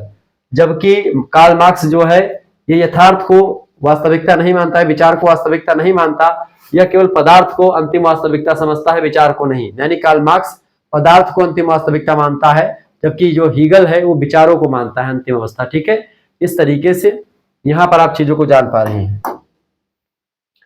32 नंबर क्वेश्चन आपकी स्क्रीन पर आ चुका भैया, फटाफट से आप देखने का प्रयास करेंगे। 32 नंबर क्वेश्चन आ चुका। द्वंद्वात्मक भौतिकवाद की 2 विशेषताएं लिखिए। देखिए, द्वंद्वात्मक भौतिकवाद की विशेषताएं निम्न है। पहली विशेषता है, द्वंद्वात्मक भौतिकवाद की मान्यता यह है कि प्रत्येक वस्तु गतिशील है। ठीक है, प्रत्येक वस्तु क्या है? गतिशील है। परिवर्तन प्रत्येक वस्तु में होता है, चूंकि परिवर्तन ही प्रकृति का नियम है। कोई भी वस्तु स्थिर नहीं है, हर वस्तु में कुछ ना कुछ परिवर्तन होता रहता है। विकास प्राकृतिक नियम है। प्रत्येक पदार्थों में मौलिक विभेद होता है। हर एक जो पदार्थ चीजें होती है उसमें अंतर होता है। उन विभेदों में परस्पर संघर्ष के द्वारा ही विकास की प्रक्रिया का संचालन होता है। ऐतिहासिक अध्ययन प्रत्येक वस्तु के परस्पर विरोधी तत्वों के संघर्ष का ही अध्ययन होता है। यह संघर्ष ही इतिहास की कुंजी होती है, यह बात आप ध्यान रखेंगे। दूसरी बात यह है द्वंद्वात्मक भौतिकवाद की विशेषताओं में, पदार्थ ही विश्व का मूल है और वही वास्तविकता है। ठीक है, ऐसा कौन मानता है? अरस्तु मानता है। सॉरी, अरस्तु कह रहा हूं, कार्ल मार्क्स मानता है। संपूर्ण संसार पदार्थ से ही निस्रोत होता है। अंतिम वास्तविकता भौतिक जगत के पास ही निहित है, आत्मिक विचार के पास नहीं। जबकि आत्मिक विचार को कौन मानता है?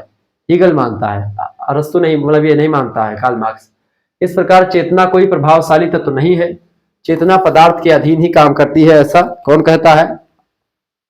कार्ल मार्क्स कहता है। पदार्थ चेतना के स्वरूप को निश्चित करता है, चेतना पदार्थ को निश्चित नहीं करती है, ये बात ध्यान रखेंगे। ठीक है, इस तरीके से अरस्तु कहता है। आगे देखते हैं, अगला क्वेश्चन आ चुका है। 33 नंबर प्रश्न भैया, समाजवाद की परिभाषा दीजिए।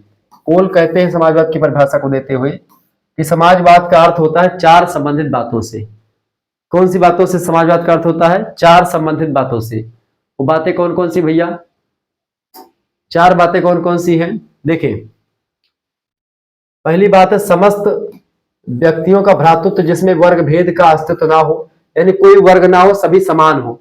दूसरी बात, एक ऐसी सामाजिक व्यवस्था हो जिसमें कोई भी व्यक्ति दूसरे व्यक्तियों की अपेक्षा ना तो अधिक धनी हो और ना ही कम धनी हो, मतलब कि ना ही अधिक निर्धन हो, सभी बराबर हो, सभी का खाने पीने लायक चीजें हो, जिसमें वह समानता, इसके अलावा जिसमें वह समानता के आधार पर एक दूसरे से मिल सके। चौथी, संपूर्ण उत्पादन के साधनों पर सामूहिक स्वामित्व हो तथा समस्त व्यक्तियों को अपनी पूर्ण क्षमता के अनुसार एक दूसरे की सेवा करनी है। तो इस तरीके से 4 आधारों पर समाजवाद की परिभाषा कोल महोदय ने देने का प्रयास किया।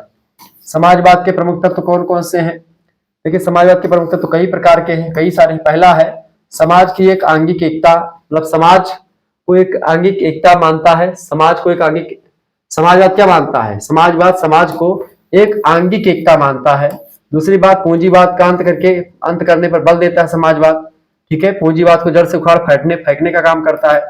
सहकारिता पर बल देता है, समानता पर बल देता है, व्यक्तिगत संपत्ति का अंत करता है, सामूहिक संपत्ति को एक प्रकार से आगे बढ़ाता है, पूंजीपतियों का विरोध करता है, समस्त उद्योग धंधों के राष्ट्रीयकरण के पक्ष में होता है, यानी कोई भी प्राइवेट चीज है, निजी सेक्टर है, तो उसको सरकारी करने पर बल देता है। ठीक है, आगे देखते हैं, अगला क्वेश्चन आ चुका है 35 नंबर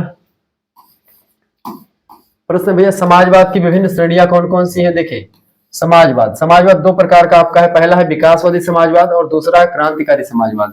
क्रांतिकारी समाजवाद ज्यादा नहीं चल पाया, विकासवादी समाजवाद आगे बढ़ा। इसके पार्ट में आया समष्टिवाद या राज्य समाजवाद, इसके बाद में आया। इसके दो पार्ट हो गए, फैबियनवाद और दूसरा संशोधनवाद।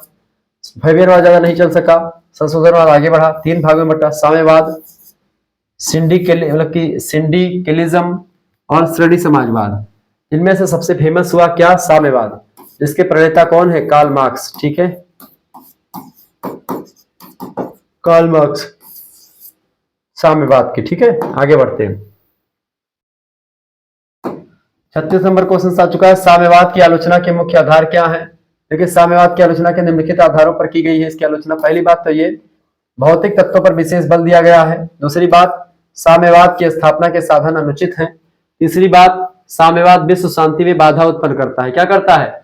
साम्यवाद जो है भौतिक तत्वों पर विशेष बल देता है, इसलिए इसकी एक कमी है विशेष ये। दूसरी बात, समाजवाद की समस्या जो स्थापना है उसके साधन जो है अनुचित हैं। तीसरी बात, समाजवाद विश्व शांति में बाधा उत्पन्न करता है। अगला क्वेश्चन 37 नंबर देखेंगे। किसने कहा है कि साम्यवाद संसार की सबसे बड़ी विध्वंसक शक्ति है? संसार में अस्थायी शांति की स्थापना की तब तक आशा नहीं की जा सकती है जब तक साम्यवादी विचारधारा में विश्व कल्याण तथा प्रजातंत्र के लिए संशोधन ना कर दिया जाए। तो ये प्रोफेसर कैरियो हंट कहते हैं। ठीक है, ये बात आप ध्यान रखेंगे। आगे देखिएगा, अगला क्वेश्चन आपके स्क्रीन पर आ चुका भाई। 38 नंबर है, लेनिन के बहुचर्चित ग्रंथों के नाम बताएं। देखिए, लेनिन के कई सारे ग्रंथ हैं। पहला जैसे समाज साम्राज्यवाद, पूंजीवाद की उच्चतम व्यवस्था तथा materialism and Imperio ब्रिटिलिज्म। 39 number, Lenin के साम्यवाद का क्या अभिप्राय है? लेनिन भी कार्ल मार्क्स के जैसा ही विद्वान था। सेबाइन कहते हैं कि लेनिन का साम्यवाद एक ओर तो मार्क्स के रूढ़िवादी सिद्धांतों का प्रतिपादन है, तो दूसरी ओर परिस्थितियों के अनुसार वह उसके सिद्धांतों में परिवर्तन भी करता है। 40 नंबर क्वेश्चन से, लेनिन के क्रांति के प्रति क्या विचार थे? देखिए, लेनिन का कथन है कि क्रांति इतिहास की विरोधी तत्वों के संघर्ष का सुपरिणाम होता है। यानी इतिहास विरोधी तत्वों के संघर्ष का सुपरिणाम होता है क्रांति। यानी क्रांति से क्या होता है? इतिहास के विरोधी तत्वों का संघर्ष होता है उनके बीच में, तथा कोई भी व्यवस्था क्रांति के अभाव में नहीं लाई जाती। यानी कोई भी व्यवस्था अगर नई लागू करनी है तो बिना क्रांति के आप उसको लागू नहीं कर सकते। ठीक है, उसने कहा कि श्रमिक वर्ग की तानाशाही धीरे धीरे समाप्त हो जाएगी और इस तरीके से पूंजीपति जो है, मतलब तमाम प्रकार की चीजें बताई गई। लेनिन के साम्यवादी दल की क्या विशेषताएं हैं? देखिए, लेनिन के साम्यवादी दल की विशेषताएं निम्नलिखित हैं। पहली विशेषता यह है, दल के सदस्य सुयोग्य व प्रतिभा संपन्न हो तथा नेतृत्व प्रदान कर सके। दूसरी बात, परिपक्व विचार तथा निर्णय की शक्ति उनके पास हो। चौथी बात ये, तीसरी बात, क्रांति के प्रमुख भक्त हो वो। चौथी बात, त्यागी और आज्ञाकारी हो। पांचवी बात, सदस्य नैतिक होंगे। छठी बात है, अनुशासन और एकता प्रमुख आदर्श होगा इसका। सातवीं बात है, साम्यवादी दल श्रमिक समूह से पृथक होगा एवं प्रशिक्षित श्रमिक उस दल का सदस्य होगा। इस तरीके से ये विशेषताएं रही हैं इसकी, साम्यवादी दल की, जिसको लेनिन ने बताया। नोट डाउन कर लीजिएगा। अगला क्वेश्चन से 42 नंबर, लेनिन के द्वंदात्मक भौतिकवाद के प्रति क्या विचार है? लेनिन का विचार है कि सिद्धांत का प्राकृतिक विज्ञानों के क्षेत्र में प्रयोग किया जा सकता है तथा सामाजिक शास्त्रों के अध्ययन में भी प्रयोग कर सकते हैं आप। ठीक है, विज्ञानों का। परंतु बेपर का कथन है कि लेनिन का भौतिकवाद फेवरवाद के भौतिकवाद से समानता रखता है और मार्क्स इसका विरोध करता है। उसके भौतिक द्वंद्ववाद को विज्ञान, साहित्य और समाजशास्त्र पर लागू करता है। 43 नंबर, लेनिन के सर्वहारा वर्ग के अधिनायक तत्व संबंधी क्या विचार है? लेनिन ने कहा कि श्रमिक अधिनायकत्व में श्रमिक और अन्य शोषित वर्ग मित्र होंगे। नेतृत्व श्रमिकों के हाथ में हो जाएगा। श्रमिक तानाशाही संगठित हो जाएगी। उसने डिक्टेटरशिप ऑफ प्रोलेटरिएट यानी सर्वहारा वर्ग के अधिनायक तत्व को परिभाषित करते हुए लिखा कि यह प्राचीन समाज की शक्तियों तथा परंपराओं के प्रति एक अनवरत युद्ध है जो रक्तपूर्ण, रक्तहीन, हिंसात्मक, हिंसा रहित, सैनिक, आर्थिक, शिक्षात्मक, प्रशासकीय आदि प्रकार का रहा है। अगला क्वेश्चन आप देखिएगा, लेनिन की मार्क्सवाद को क्या देन है? लेनिन ने मार्क्सवाद को कई सारी विचारधारा दी। पहली बात तो क्रांति पद्धति दी, सर्वहारा वर्ग संबंधी सिद्धांत दिया, दल, संगठन और कार्यक्रम संबंधी विचार दिए, साम्राज्य के संबंध में तमाम विचार दिया, द्वंद्वात्मक भौतिकवाद की विचारधारा लेनिन से प्राप्त किया मार्क्सवाद ने, अन्य देशों के साम्यवादी दलों से संबंधित तमाम नीति बताई, राष्ट्रीयता के प्रति विचार भी दिया। तो ये सब एक प्रकार से विचार मिला मार्क्सवाद को। अगला क्वेश्चन आ चुका है 45 नंबर। ग्राहम वेलेस या वालास का संक्षिप्त परिचय दीजिए। देखिए जीवन परिचय। ग्राहम वेलेस का जन्म 1858 ईस्वी में इंग्लैंड में एक पादरी परिवार में हुआ था। उनकी शिक्षा दीक्षा ऑक्सफोर्ड में कोर्स, क्रेस्टी कॉलेज तथा सूजबरी स्कूलों में हुई थी।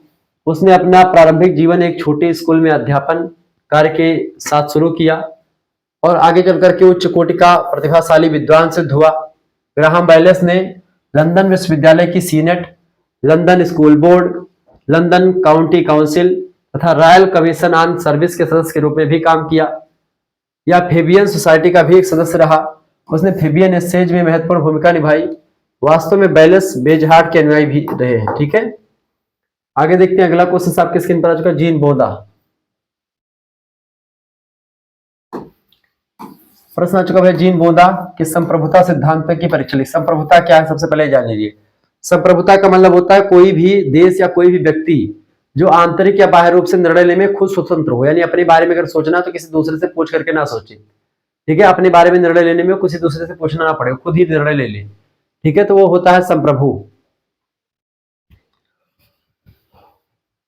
बोधा के संप्रभुता सिद्धांत की परिभाषा दीजिए। देखिए बोधा के अनुसार संप्रभुता वह विभाजक रेखा है जो राज्य को अन्य समुदाय से क्या करती है, अलग करती है, पृथक करती है।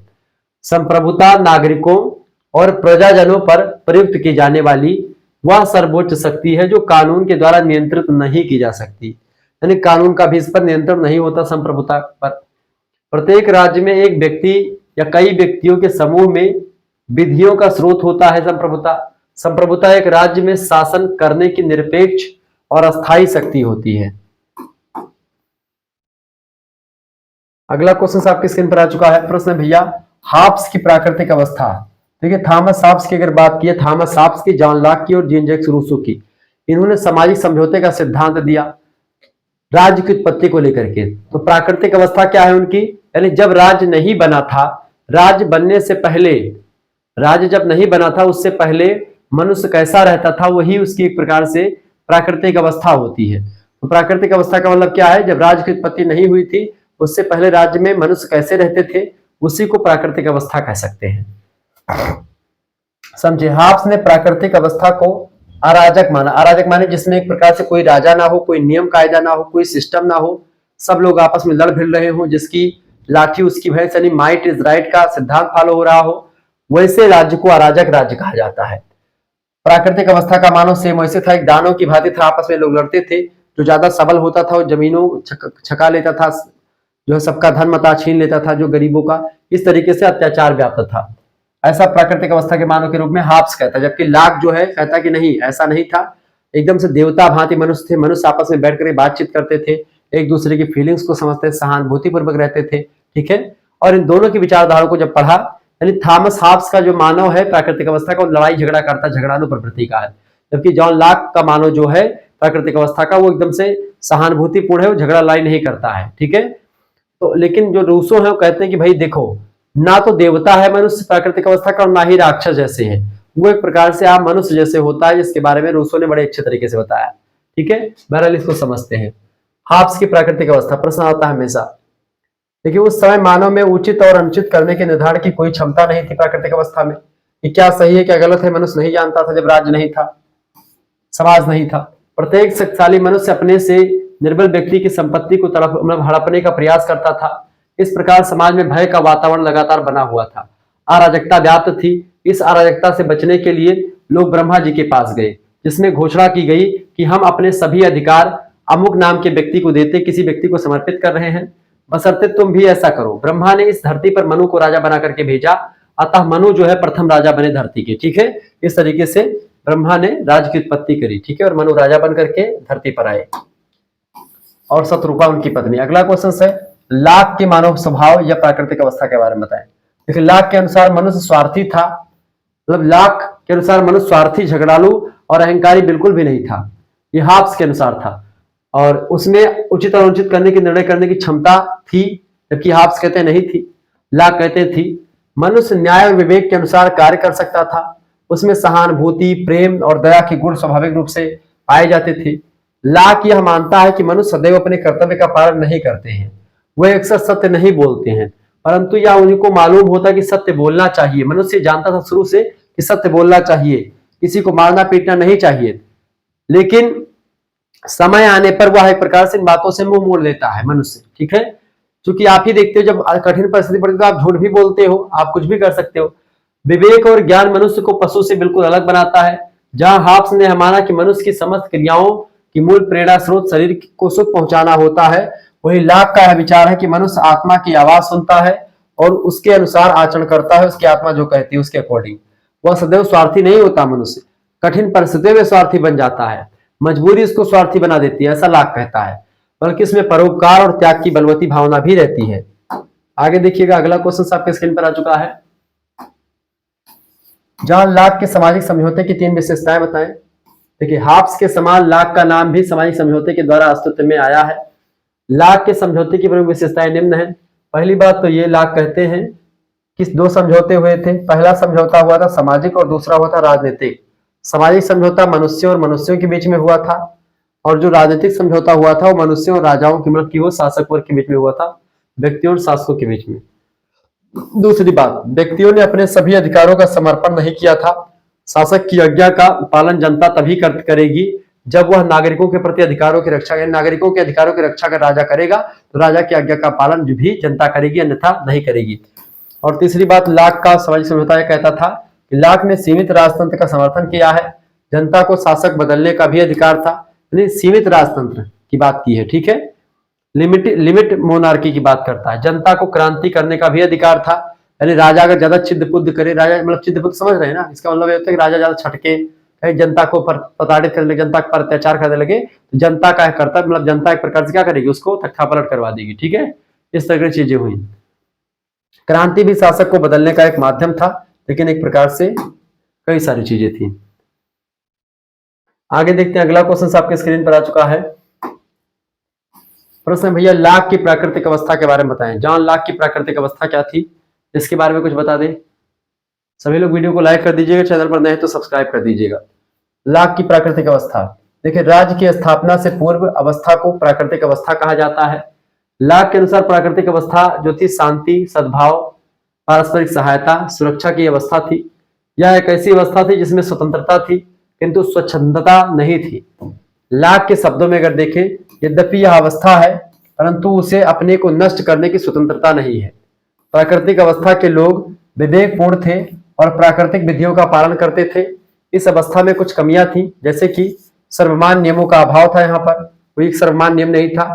ठीक है, दूसरी बात, कोई स्वतंत्र न्यायपालिका नहीं थी जो विवादों का निपटारा कर सके। इसीलिए जरूरत थी एक राज्य की, एक न्यायपालिका की, जिसको एक प्रकार सभी लोगों ने समझौते के द्वारा बनाया। इन्हीं कारणों से राज्य अस्तित्व में आया एक समझौते के द्वारा। लाक के अनुसार मनुष्य स्वार्थी, झगड़ालू, अहंकारी नहीं होता है, वह न्याय और विवेक के अनुसार कार्य करता है। ऐसा मनुष्य प्राकृतिक अवस्था का था, लाक कहता है। अगला क्वेश्चन है, लाक को 18वीं शताब्दी का अग्रदूत क्यों कहा जाता है, बताइए भाई। देखिए, लाक 17वीं शताब्दी का विचारक था, परंतु उसने 18वीं शताब्दी के प्रारंभिक दिनों को देखा था।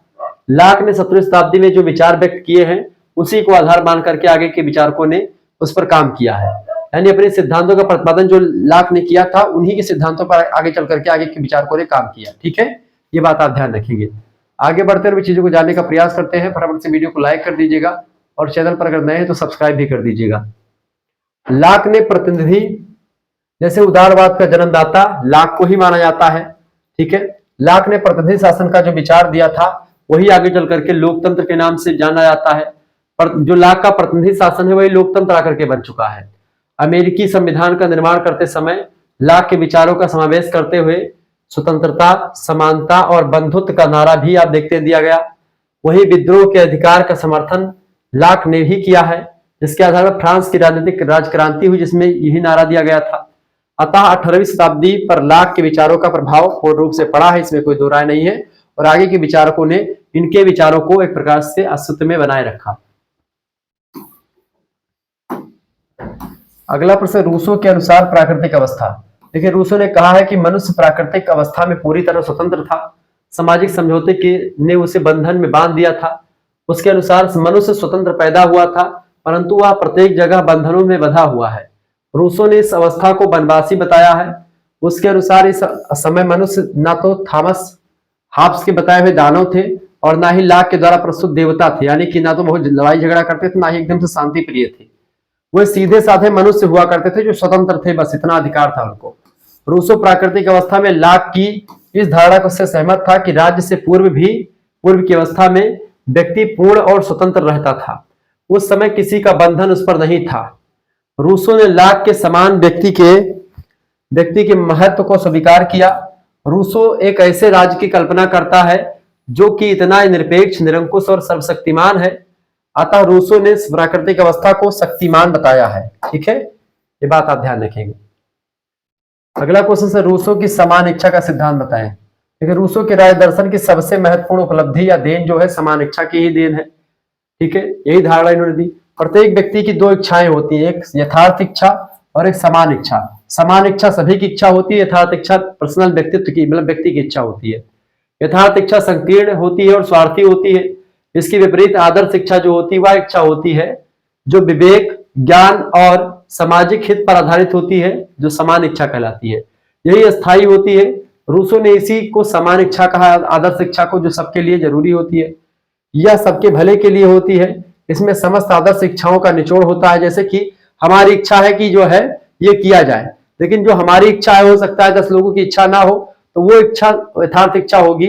ठीक है, जो हमारी इच्छा होगी वो क्या होगी, यथार्थ इच्छा होगी, जो हमारे अंदर डेवलप हो रही है। लेकिन समान इच्छा वह होगी जो सभी के एक प्रकार से इच्छाओं से मेल खाती हो। क्लियर। अगला क्वेश्चन आपके स्क्रीन पर आ चुका है। प्रश्न आप देखेंगे भैया, इमैनुअल कांट का संप्रभुता सिद्धांत बताएं।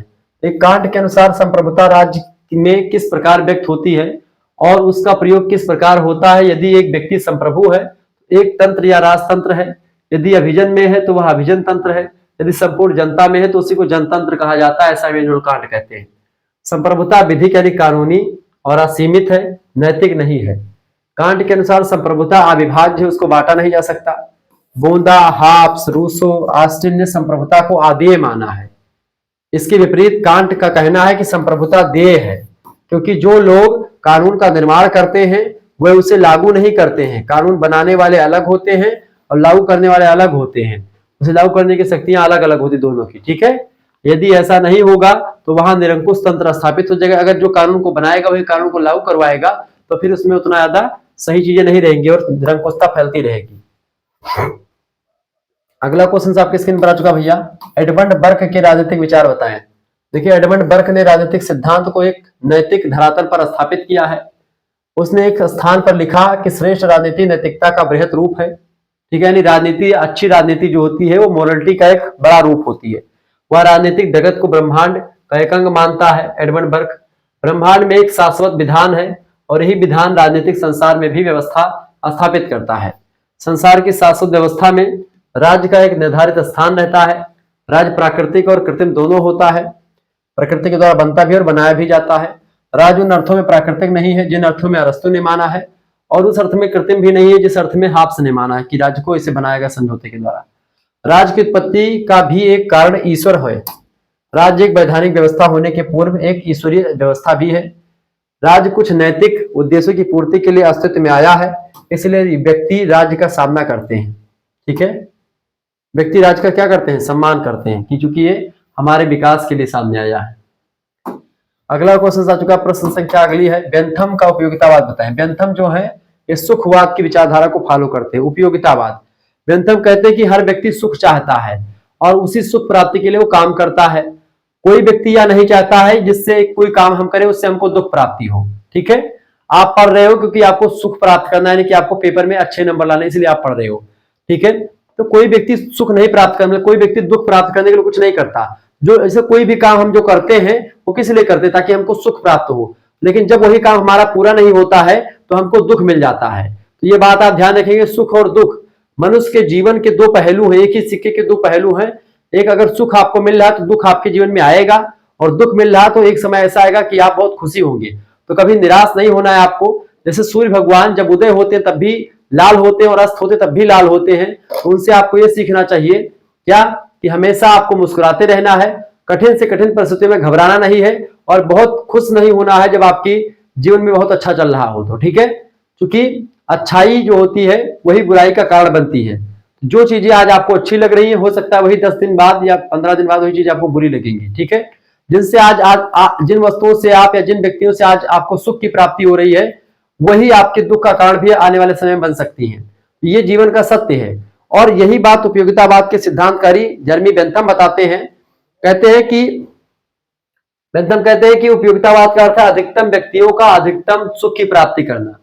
मनुष्य दो प्रवृत्तियों से प्रभावित होकर के कोई भी कार्य करता है, वह सुख की प्राप्ति और दुख निवृत्ति के लिए कोई काम करता है, यानी दुख हमारे जीवन से हटे इसलिए काम करता है। कोई भी काम दुख को भगाने के लिए और सुख की प्राप्ति के लिए करता है। प्रत्येक व्यक्ति के जीवन में दो प्रवृत्ति आती है, एक सुख की और दूसरी दुख की। व्यक्ति सुख ही चाहते हैं, हर व्यक्ति सुख चाहता, कोई व्यक्ति दुख नहीं चाहता और दुख दूर दूर तक एक प्रकार से नहीं चाहता है। प्रत्येक व्यक्ति के द्वारा वही कार्य किया जाता है जिसमें उनको सुख की प्राप्ति का अनुभव होता है। मनुष्य ऐसे कार्य से दूर रहते हैं जिनसे उनको दुख मिलने की संभावना रहती है। अतः मनुष्य स्वभाव से एक सामाजिक प्राणी होता है और वह अपना और समाज दोनों का हमेशा भला ही चाहता है। ठीक है, इन्हीं के शिष्य थे बेंथम के, उनका नाम था मिल, J.S. मिल। इनको लेकर के प्रश्न आया हुआ है, स्वतंत्रता को लेकर के इन्होंने विचार दिया। इन्होंने भी उपयोगितावाद के सिद्धांत को आगे बढ़ाया, सुखवाद को। मिल ने स्वतंत्रता संबंधी विचारों की व्याख्या अपनी पुस्तक ऑन लिबर्टी में करी। ऑन लिबर्टी की बड़ी फेमस पुस्तक है, जॉन स्टुअर्ट मिल की। इनके पिताजी का नाम था जेम्स मिल। ठीक है, बड़े अच्छे विद्वान वो भी थे। जॉन स्टुअर्ट मिल ने व्यक्ति की स्वतंत्रता की रक्षा के उद्देश्य से अपनी पुस्तक की रचना करी, जिसके कारण से उनकी पुस्तक, उनकी तुलना मिल्टन से, जॉन मिल्टन से करी जाती है। मिल ने व्यक्ति को स्वतंत्रता के दो रूप बताए हैं। पहला विचार अभिव्यक्ति की स्वतंत्रता व्यक्तियों को होती है, दूसरी कार्य की स्वतंत्रता। तो कार्य की स्वतंत्रता और विचार अभिव्यक्ति की स्वतंत्रता। ठीक है, विचार अभिव्यक्ति मतलब कि बोलने चालने की स्वतंत्रता, किसी भी अपनी बात को रखने की स्वतंत्रता, ये सब ध्यान रखेंगे। तो इस तरीके से आप लोगों ने बहुत सारी चीजों को समझा, जाना और परखा। ऐसे ही आपको और चीजें मिलती रहेंगी। ठीक है, मिलती है फिर बेटा फिर नेक्स्ट वीडियो में। तब तक के लिए जय हिंद, जय भारत। आप सभी को बहुत बहुत धन्यवाद। फिजिकल एजुकेशन एंड योगा का भी लेक्चर आपको मिल जाएगा, जिनको भी जुड़ना है वो जुड़ सकते हैं। फिजिकल एजुकेशन एंड योगा जो है ये BA BSc BCom के लिए आपके लिए 600 MCQs की श्रृंखला चली थी, तो लाइव क्लास हो चुकी है। ये सब आपको मिल जाएगा। ठीक है, इसकी वीडियो यूट्यूब पर भी आपको मिल जाएगी, लेकिन आपको हमारे साथ जुड़ना है, PDF प्राप्त करने, सभी सब्जेक्ट के क्रैश कोर्स में ज्वाइन होना है। ठीक है, तो आप जुड़ सकते हैं। 91 61 93 60 62 पर आपको SMS करना है। इस नंबर पर व्हाट्सएप पर चलता है, इस नंबर पर आपको व्हाट्सएप पर SMS करना है, अपना नाम, अपनी यूनिवर्सिटी का नाम और अपने सब्जेक्ट के नेम लिख करके आपको भेज देने हैं। आपके सभी सब्जेक्ट की तैयारी यहाँ पर होती है। आपके पास एक स्कैनर भेजा जाएगा, उसी स्कैनर पर आपको 100 रुपए फीस जमा कर देनी होगी। फोर्थ सेमेस्टर में तो फोर्थ सेमेस्टर का आपको क्रैश कोर्स पूरा मिल जाएगा, जिसमें आपकी बेहतर तैयारी हो जाएगी। को करिकुलर, मेजर और आपका माइनर सब्जेक्ट होगा तो उसका भी मिल जाएगा, जो भी माइनर इंपॉर्टेंट होगा। जो माइनर सब्जेक्ट में पढ़ाता हूँ वो मिलेगा। ठीक है, अगर मैंने बहुत सारे सब्जेक्ट जो नए नए सब्जेक्ट उनको नहीं, जो मेन सब्जेक्ट होते हैं मेजर वाले, जो माइनर, जैसे हिंदी में माइनर में है, पॉलिटी माइनर में है, हिस्ट्री माइनर में, तो उसका मिलेगा। ठीक है, ध्यान रखेंगे। तो फोर्थ सेमेस्टर के लिए आपकी 100 रुपए फीस है, लेकिन आप चाहते हैं कि हमको जो है फिफ्थ सेमेस्टर जो है, तो फिफ्थ सेमेस्टर का भी आपके लिए व्यवस्था कर दी गई है। फिफ्थ सेमेस्टर का ग्रुप बन चुका, जल्दी क्लासेस शुरू होगी, तो इसके लिए भी आपके लिए फीस कितनी रखी गई? 100 रुपए, जिसमें आपको लाइव क्लास लगभग आप 5-6 महीने आपको ग्रुप में जोड़ा जाएगा। जब तक आपकी फिफ्थ सेमेस्टर क्लास नहीं हो जाएगी तब तक आपको सभी सब्जेक्ट में केवल 100 रुपए में पढ़ाया जाएगा। और आपकी बार क्या है, को करिकुलर में analytic ability and digital awareness शामिल है, यानी कि कंप्यूटर के बारे में और रीजनिंग के बारे में क्वेश्चंस आएंगे जो कि बहुत ही कठिन होंगे, तो उसको समझाएंगे। और एक मेजर सब्जेक्ट आपका छूट जाएगा फिफ्थ सेमेस्टर में, यानी केवल 2 मेजर सब्जेक्ट बचेंगे। एक सब्जेक्ट का आपका 2 पेपर होगा, ठीक है, यानी 4 पेपर ये, ठीक है, और एक पेपर को करिकुलर वाला, 5 पेपर की तैयारी मात्र 100 रुपए फीस में हो जाएगी। लेकिन अगर आप चाहते हैं कि फोर्थ का भी और हमको फिफ्थ का दोनों का एक साथ चाहिए, तो आपके 200 रुपए ना लग करके बेटा केवल और केवल 150 रुपए लग रहे हैं। यानी कि अगर आपको दोनों सब्जेक्ट का एक साथ लेना है, फोर्थ का भी और फिफ्थ का भी, तो केवल 150 रुपए फीस में आपका दोनों हो जाएगा। मिलते हैं फिर नेक्स्ट वीडियो, तब तक के लिए जय हिंद, जय भारत। आप सभी का बहुत बहुत धन्यवाद। हमारे से जुड़ने के लिए इसी प्रकार से अपना प्यार हमेशा बनाए रखें। बहुत बहुत धन्यवाद आप सबका। वीडियो को लाइक कर दीजिएगा, चैनल पर अगर नए हैं तो सब्सक्राइब कर दीजिएगा, क्योंकि इसी प्रकार से इन्फॉर्मेटिव वीडियो लगातार मैं आपके लिए लाता रहता हूं। तो आप किसी भी विश्वविद्यालय से, राम मनोहर लोहिया, वीर बहादुर सिंह पूर्वांचल, महात्मा गांधी काशी विद्यापीठ, जनक चंद्रशेखर बलिया विश्वविद्यालय, महाराजा सुहेलदेव स्टेट यूनिवर्सिटी, ठीक है, सिद्धार्थ यूनिवर्सिटी, कपिल वस्तु DDU, ठीक है, इसके अलावा MJ प्यारे बरेली, मासा कुंभरी, राजा महेंद्र प्रताप सिंह स्टेट यूनिवर्सिटी, लखनऊ विश्वविद्यालय, सिद्धार्थ यूनिवर्सिटी कपिल वस्तु, ठीक है, ऐसे प्रोफेसर रज्जू भैया स्टेट यूनिवर्सिटी, ऐसे तमाम प्रकार के विश्वविद्यालय जिनकी परीक्षा आपकी जो है लिखित है, ऑब्जेक्टिव किसी प्रकार के होते, सभी सब्जेक्ट की तैयारी आपकी करवाई जाती है। जिनको भी जुड़ना है फटाफट से जुड़ जाए। मिलते हैं फिर नेक्स्ट वीडियो में, तब तक के लिए जय हिंद, जय भारत। आप सभी का बहुत बहुत धन्यवाद।